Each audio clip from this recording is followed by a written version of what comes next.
आला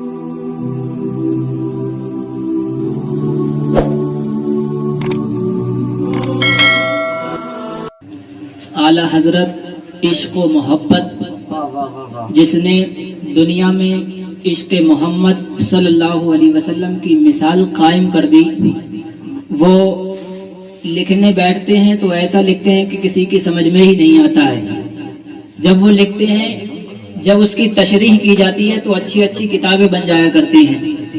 वही आला हजरत शाह इमाम अहमद रजा खान अपने कलाम में लिखते हैं, कहते हैं, या रसूल अल्लाह सल्लल्लाहु अलैहि वसल्लम, सरवर कहूँ के मालिको मौला कहूँ तुझे। या रसूल अल्लाह, सरवर कहूँ के मालिको मौला कहूँ तुझे, बाग़े खलील का गुले ज़ेबा कहूँ तुझे। और कहते हैं, या रसूल अल्लाह सल्लल्लाहु अलैहि वसल्लम, आप तो मासूम हैं, अंबिया और मलाइका मासूम हुआ करते हैं। आला हजरत अर्ज करते हैं, या रसूल अल्लाह, आप में कोई ऐब नहीं पाया जाता है, आप मासूम हैं।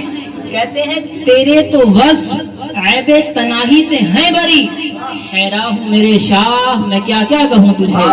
हैरा हूँ मेरे शाह, मैं क्या क्या कहूँ तुझे। जब सारे अशआर लिखते हैं तो समझ में ही नहीं आता है कि क्या कहूँ, माअज़ल्लाह खुदा कहूँ, खुदा से नीचे उनको कहूँ, क्या कहूँ। लेकिन जब मक्ते में पहुँचते हैं तो कहते हैं, लेकिन रज़ा ने खत्म सुखन इस पे कर दिया। कहते हैं, या रसूलल्लाह, अहमद रज़ा ने अपनी बात इस पे खत्म कर दी, लेकिन रज़ा ने खत्म सुखन इस पे कर दिया। खालिक का बंदा खल्क का आका कहूँ तुझे, खालिक का बंदा खल्क का आका कहूँ तुझे। ये है इमाम इश्क व मोहब्बत आला हजरत। ये ऐसे ऐसे कलाम लिखते हैं कि अगर इनकी मोहब्बत देखी जाए तो शायद के अब के जमाने में या इनके बाद के जमाने में ऐसा कोई मोहब्बत करने वाला पैदा हुआ हो। आला हजरत ने एक मिसाल कायम कर दी ऐसे ही वलियों के लिए, ऐसे ही औलिया के लिए, क्योंकि आला हजरत ने अपने वक्त में ना ही किसी गवर्नमेंट से डरे, ना ही किसी और शख्स से डरे, ना ही किसी की शान में कलाम पेश किया, बल्कि अपने हुजूर सरकार मुस्तफ़ा सल्लल्लाहु अलैहि वसल्लम की शान में कलाम पेश किया। किसी से नहीं डरे। अल्लाह तबारक व तआला कुरान मजीद में ऐसे ही औलिया के लिए इरशाद फरमाता है, अला इन्ना औलिया अल्लाहि ला खौफुन अलैहिम वला हुम यहज़नून। खबरदार, ये हर्फ ताकीद है, ये खबरदार किया जा रहा है। कहता है कि खबरदार हो जाओ, अल्लाह के वलियों को ना कोई डर है ना कोई खौफ है। वो किसी से नहीं डरते हैं, वो किसी का खौफ नहीं रखते हैं। वो डरते हैं तो अपने रब से डरते हैं, अपने परवरदिगार से डरते हैं। वो मोहब्बत करते हैं तो आला हजरत अगर किसी से मोहब्बत करते हैं, अल्लाह वाले अगर किसी से मोहब्बत करते हैं तो अपने नबी और अल्लाह तबारक व तआला से मोहब्बत करते हैं।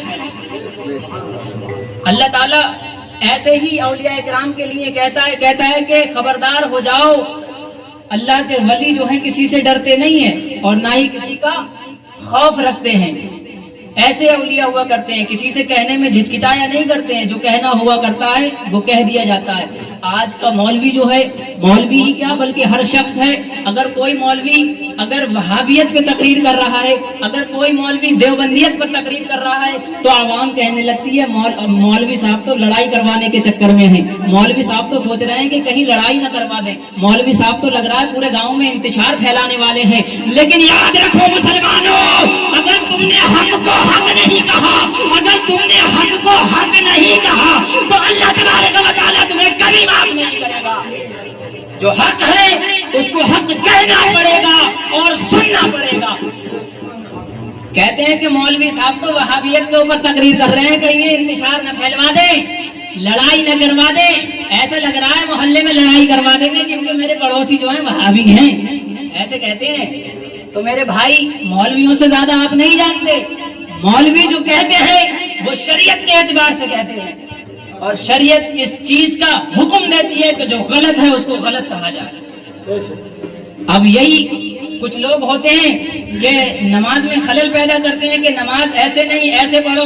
कोई तो इतने पैर फैलाकर नमाज पढ़ता है, कोई तो बिल्कुल पैर जमा करके नमाज पढ़ता है। लेकिन सियाए सिद्दा بہت معتبر کتاب ہے. حضور سرکار مصطفیٰ صلی اللہ علیہ وسلم ارشاد فرماتے ہیں, کہتے ہیں کہ ایسے نماز پڑھا کرو جیسے میں پڑھتا ہوں. کہتے ہیں کہ ایسے نماز پڑھا کرو جیسے میں پڑھتا ہوں. اب میں ایسے لوگوں کو بتا رہا ہوں جو اتنے پیر پھیلا کر نماز پڑھتے ہیں. حضور فرماتے ہیں کہ ایسے نماز پڑھا کرو جیسے میں نماز پڑھتا ہوں.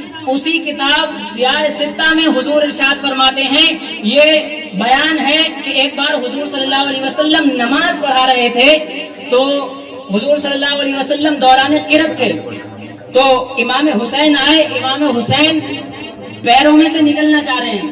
حضور صلی اللہ علیہ وسلم کھڑے ہوئے ہیں, نماز پڑھا رہے ہیں, لیکن امام حسین ان کے پیروں میں سے آگے نکلنا چاہ رہے ہیں, لیکن ان کے پیروں میں سے آگے نہیں پہنچتے ہیں. اب تم مجھے بتاؤ کہ اگر اتنی جگہ ہوگی تو کیا ایک بچہ پیروں میں سے نہیں نکل سکتا؟ حضور فرماتے ہیں کہ جیسے میں نماز پڑھتا ہوں ویسے نماز پڑھا کرو.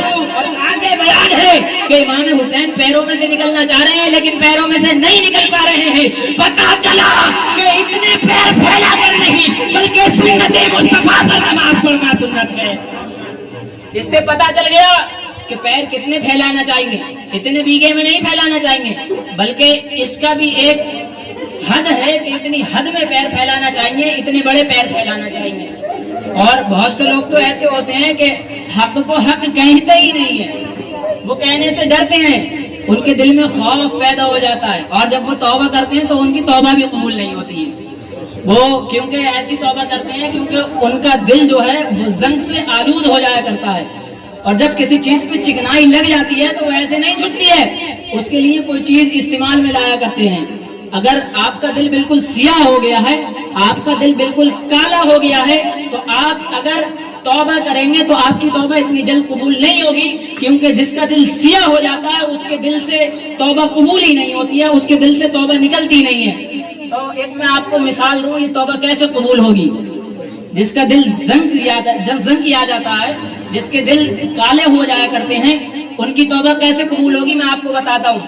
مثال کے طور پہ جب آپ کسی پلیٹ میں چکنائی والی چیز کھاتے ہیں تو اس پلیٹ میں جو ہے چکنائی لگ جایا کرتی ہے. اب جب آپ اس کے نیچے ٹنکی کے نیچے اس پہ پانی دھاریں گے, لیکن کتنی دیر اس میں پانی دھارتے رہیں وہ صاف ہوگی نہیں, آپ کو صابن یا سرف کی ضرورت ہوگی. اور جب آپ اس پہ صابن یا سرف لگائیں گے وہ چکنائی ختم ہو جائے گی. سن لے مسلمان, جیسے ہی پلیٹ سے چکنائی ہٹانے کے لیے صابن اور سرف کی ضرورت پڑ سکتی ہے, تجھے توبہ کرنے کے لیے اولیاء اللہ کی ضرورت پڑ سکتی ہے. تجھے کہنا پڑے گا, اعلیٰ حضرت کے یہاں جانا پڑے گا, اور چوکھٹ پکڑ کر کہنا پڑے گا میں مجرم ہوں آقا, مجھے ساتھ لے لو کہ راستے میں ہے جا بچا جائے. اللہ اکبر, یا رسول زندہ باد. جیسے پلیٹ سے چکنائی ہٹانے کے لیے ہمیں کوئی چیز کی ضرورت پڑتی ہے, ایسے ہی ڈائریکٹلی ہم اللہ کے پاس نہیں پہنچ سکتے, ہمیں کسی چیز کی ضرورت پڑے گی, ہمیں اعلیٰ حضرت کے یہاں جانا پڑے گا اور چوکھٹ کو پکڑ کر کہنا پڑے گا میں مجرم ہوں آقا, مجھے ساتھ لے لو کہ راستے میں ہے جا بجا.